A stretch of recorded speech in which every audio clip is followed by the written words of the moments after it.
Assalamualaikum warahmatullahi wabarakatuh. Apa kabar anak-anak kelas 12?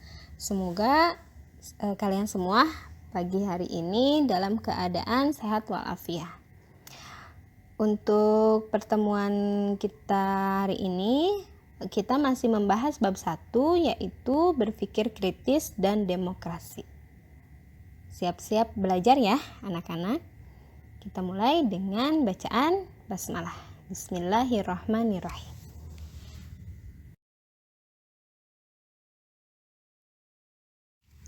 Demokrasi dan musyawarah. Demokrasi berasal dari negara barat, sedangkan musyawarah berasal dari negara timur.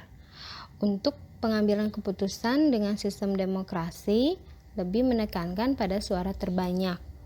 Sedangkan untuk musyawarah, keputusan diambil berdasarkan kesepakatan dan kesepahaman bersama yang diambil oleh seluruh anggota dalam forum tersebut.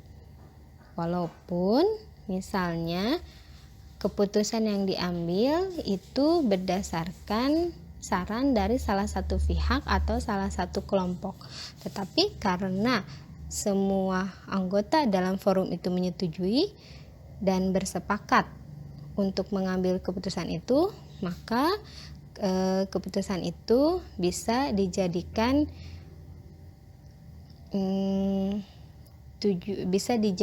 keputusan yang dapat diterima oleh setiap kalangan, baik kalangan mayoritas maupun kalangan minoritas.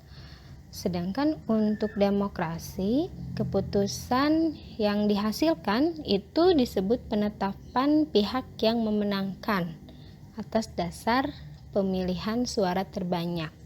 Jadi bisa saja ada beberapa orang atau beberapa golongan yang tidak menyetujuinya, karena yang diambil untuk demokrasi adalah suara terbanyak.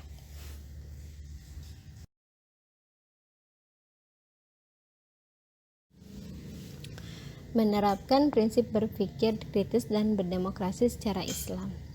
Islam sangat menghargai manusia yang berpikir kritis. Dalam Al-Quran terdapat banyak pengulangan kata yang berakar kata aqala, fikr, fiqh, zikr yang menginspirasi untuk mengembangkan pemikiran-pemikirannya.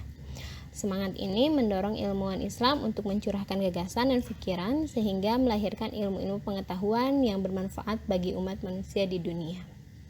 Secara Islami, berpikir kritis bukan berarti berpikir bebas yang tak terbatas, karena kemampuan akal pikiran manusia memiliki keterbatasan. Oleh sebab itu, hasil pemikiran sekaligus kebenaran berpikir yang dilakukan manusia bersifat relatif. Sementara itu, kebenaran yang mutlak dan pasti hanyalah milik Allah Subhanahu wa Ta'ala. Oleh karena itu, ada kalimat yang masyhur di kalangan ulama fikih. Dan hampir semua imam mazhab pernah mengatakan kalimat ini. Kalimat ini yaitu, pendapatku benar, tapi bisa saja salah. Pendapat selainku itu salah, tapi bisa jadi benar. Semua imam mazhab mengklaim bahwa pendapatnya itu ialah yang benar. Namun dengan kerendahan hati mereka mengatakan bahwa pendapatnya itu benar dengan kemungkinan adanya kesalahan. Akan tetapi pendapat yang lain salah dengan kemungkinan adanya kebenaran di dalamnya. Pernyataan para imam tentang kebenaran pendapat mazhabnya merupakan bentuk pertanggungjawaban atas apa yang telah mereka lakukan, dan bukan berarti menunjukkan kesombongan mereka. Dalam arti kata bahwa hasil pemikiran para imam mazhab itu dapat dipertanggungjawabkan karena telah melalui tahap pengujian berulang-ulang dan konsisten. Akan tetapi, pengakuan para imam tentang kebenaran pendapat ulama yang lain merupakan bentuk apresiasi, pengakuan dan penghargaan atas jerih payah pihak lain dalam mencurahkan segala kemampuan pikiran. Kebetulan, pemikiran di antara mereka berbeda disebabkan perbedaan sudut pandang dan cara berpikir satu mazhab dengan mazhab lainnya. Walaupun demikian, mereka saling menghargai satu dengan yang lainnya karena dilandasi semangat bahwa kebenaran berpikir manusia adalah bersifat relatif adanya. Sikap para imam mazhab dalam mempertahankan dan mempertanggungjawabkan kebenaran pendapat kelompoknya di satu sisi, sedangkan di sisi lain mengakui dan mengapresiasi pendapat kelompok yang lain merupakan cermin ajaran Islam yang sudah lama mempraktekkan nilai-nilai demokrasi. Istilah demokrasi memang baru dikenal dalam dunia Islam, akan tetapi praktek demokrasi sudah dilakukan umat Islam semenjak berabad-abad silam. Di alam demokrasi, setiap orang boleh mengemukakan pendapat berdasarkan nalar kritisnya, dengan catatan bahwa berpikir kritis sangat dianjurkan, tapi memaksakan pendapat dan mencemooh pikiran pihak lain sangat dihindarkan.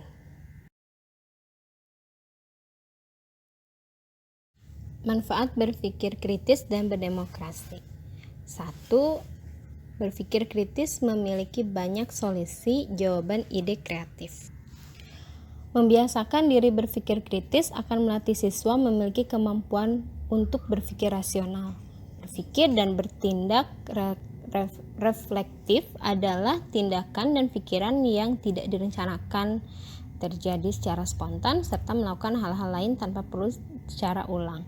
Terbiasa berpikir kritis juga akan berdampak pada siswa memiliki banyak solusi dari jawaban serta ide-ide cerdas yang inovatif serta out of the box. Yang kedua, dengan berpikir kritis mudah memahami pemikiran orang lain. Berpikir kritis membuat pikiran lebih fleksibel, tidak kaku dalam mengutarakan pendapat atau pemikiran ide-ide dari yang lain. Lebih mudah untuk menerima pendapat orang lain yang memiliki persepsi yang berbeda dengan diri sendiri.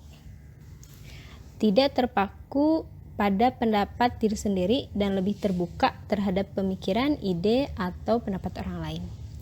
Yang ketiga, dengan berpikir kritis dapat memperbanyak kawan dan rekan sejawat yang baik. Pada umumnya lebih banyak manfaat yang bisa diperoleh karena berpikir kritis. Nah, misal saja lebih terbuka, menerima, serta tidak kaku dalam menerima pendapat orang lain.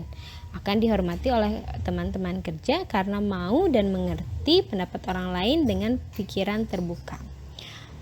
Keempat, dengan berpikir kritis akan lebih mandiri. Mampu berpendapat secara mandiri artinya tidak harus selalu mengistimewakan orang lain. Pada saat dihadapkan pada situasi yang rumit dan sulit serta harus segera mengambil keputusan, orang yang berpikir kritis tidak perlu menunggu orang lain yang mampu menyelesaikan masalah. Dengan memiliki pikiran yang kritis, seseorang akan dapat memunculkan ide-ide, gagasan, serta solusi penyelesaian masalah yang baik. Melatih berpikir tajam, cerdas, serta inovatif. Yang kelima, orang yang berpikir kritis sering menemukan peluang dan kesempatan baru dalam segala hal. Bisa dalam pendidikan, pekerjaan, atau bisnis dan usaha. Tentu saja hal ini akan berdampak pada kewaspadaan diri sendiri.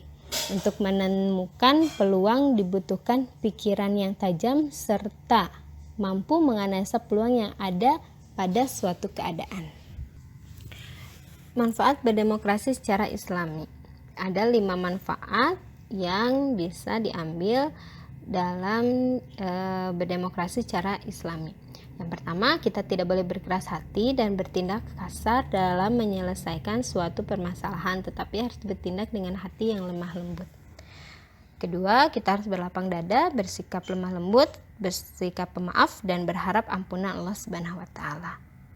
Hal itu bisa kita lakukan ketika kita tidak sependapat dengan pendapat orang lain, dan pendapat orang lain itulah yang akhirnya dijadikan patokan untuk pengambilan keputusan. Yang ketiga, dalam kehidupan sehari-hari kita harus mengutamakan musyawarah untuk mufakat dalam menyelesaikan setiap persoalan. Karena ketika kita menyelesaikan permasalahan dengan solusi yang disetujui oleh semua anggota, oleh semua orang, maka itu akan lebih memudahkan untuk dijalani. Kemudian yang keempat, apabila telah tercapai mufakat, kita harus menerima dan melaksanakan keputusan musyawarah. Kelima, kita harus selalu berserah diri kepada Allah Subhanahu wa Ta'ala sehingga tercapai keseimbangan antara ikhtiar dan berdoa.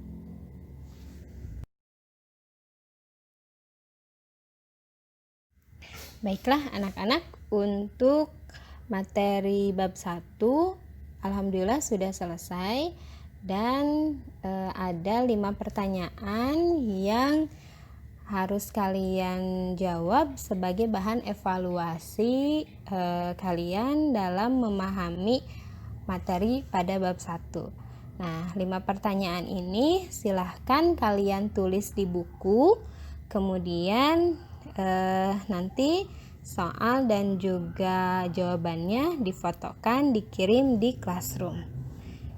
Demikian yang dapat Ibu sampaikan. Mohon maaf apabila banyak kekurangan dan kesalahan. Semoga kita semua selalu diberikan kesehatan oleh Allah Subhanahu wa taala. Wabillahi taufiq wal hidayah. Wassalamualaikum warahmatullahi wabarakatuh.